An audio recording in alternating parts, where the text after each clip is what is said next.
inflammatory and degenerative diseases of the cornea. So if I skip a lot, it's because I'm trying to look specifically for these kinds of diseases, inflammation and degenerative. So dermoids, why have I included these? Because of course they can cause inflammation. And I won't go into clinical science and everything. You guys are smart, you can figure it out. But we will treat this by doing a keratectomy. So kera, whenever we hear that, we always refer to the cornea.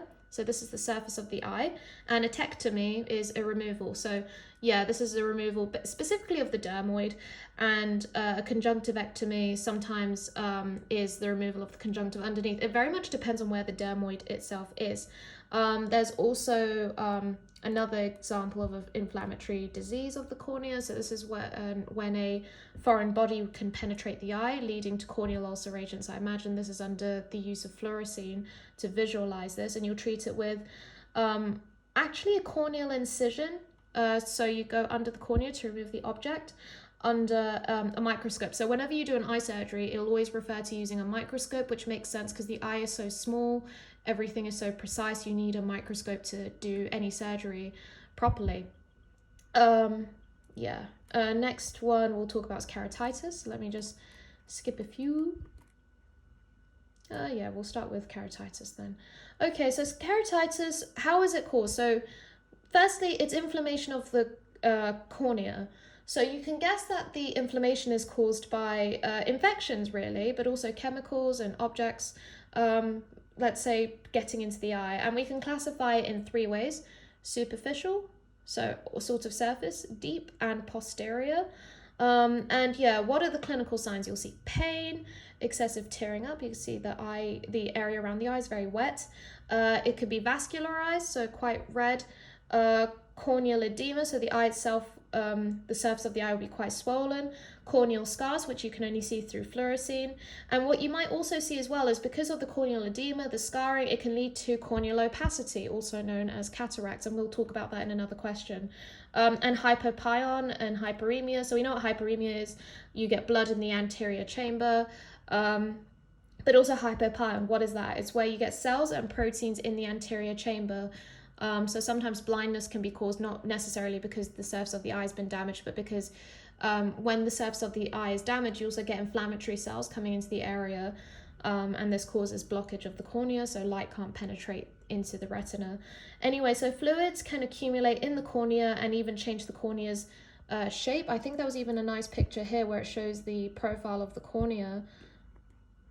Yeah, so when fluids or inflammatory cells accumulate at the very front anterior chamber, so in the aqueous chamber of the cornea, it changes shape, which changes the vision.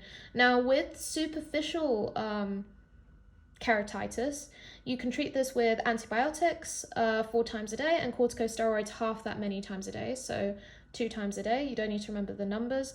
What else? With superficial keratitis, you can also get other issues like corneal melanosis. What the hell is that? Well, it's basically where you get black or brown stuff in the cornea, just melanin, and you'll treat it by basically doing an eyelid operation to increase the tear production using something like a drug called tacrolimus is an example. You can also get dry eye or keratoconjunctiva sicca. I think we mentioned it very, very briefly. I'm trying to find it. There you go. And basically what happens is, as you can see, we know what green discharge means. It means very few tears are being produced, and this leads to inflammation of the surface of the eye, the cornea, and the conjunctiva, so the area under the eye. And cats themselves, they can even get eosinophilic keratitis. Yeah, here.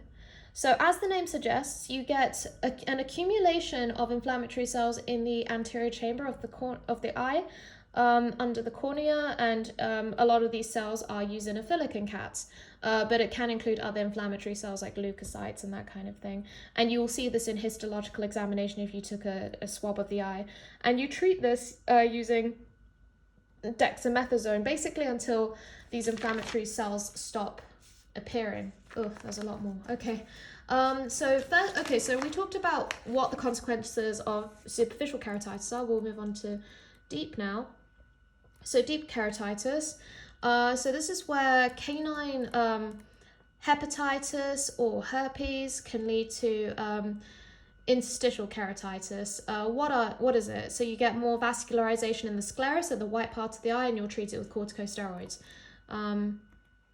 Yeah, there's interstitial keratitis. And what you'll also see is, I mentioned more vascularization in the sclera, so the white part of the eye is basically red.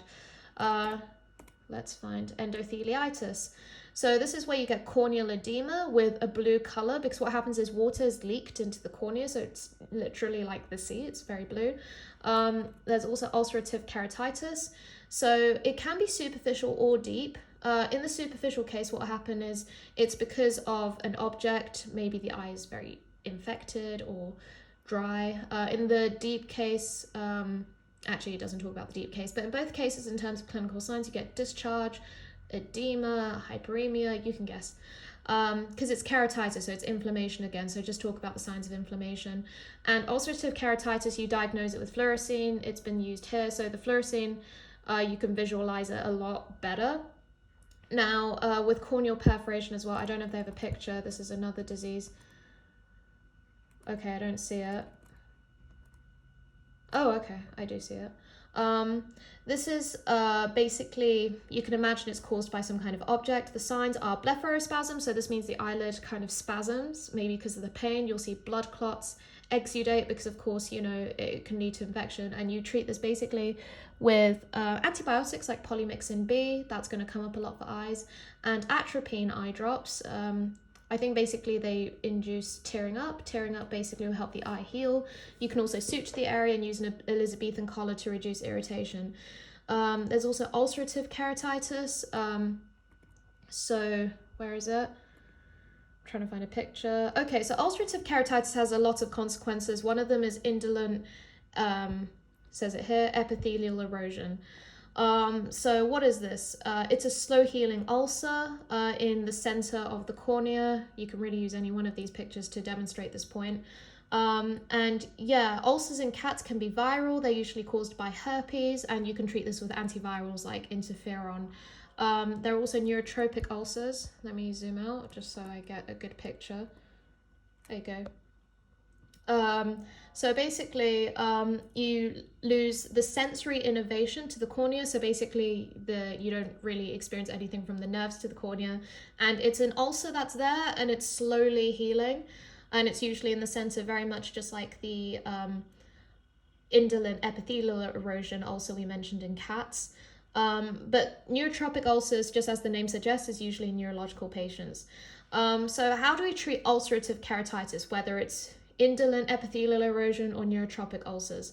So we already talked about ulcers in cats with herpes. We use antivirals, but if it's more, let's say, because of an object has entered the eye, we can use antibiotic ointments. We can get rid of any mechanical irritants in the eye. Of course, use fluorescein to understand where the worst parts is, and what we do is we will remove the edges of the epithelium with a curette, and we might even do a keratectomy activation. What that is you remove the whole ulcer with an operation, again using a microscope. Finally, there's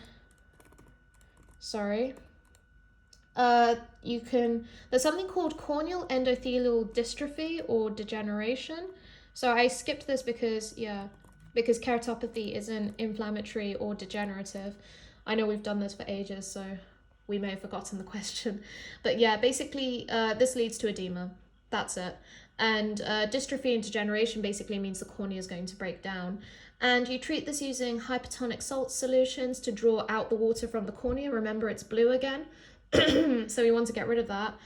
Because what happens is glaucoma can occur because of this. Glaucoma is when there's an increase in intraocular pressure, so increase of the pressure inside the eye. And glaucoma can lead to a breakdown of the Descemet's membrane, and this leads to striate keratopathy, and you can't treat this.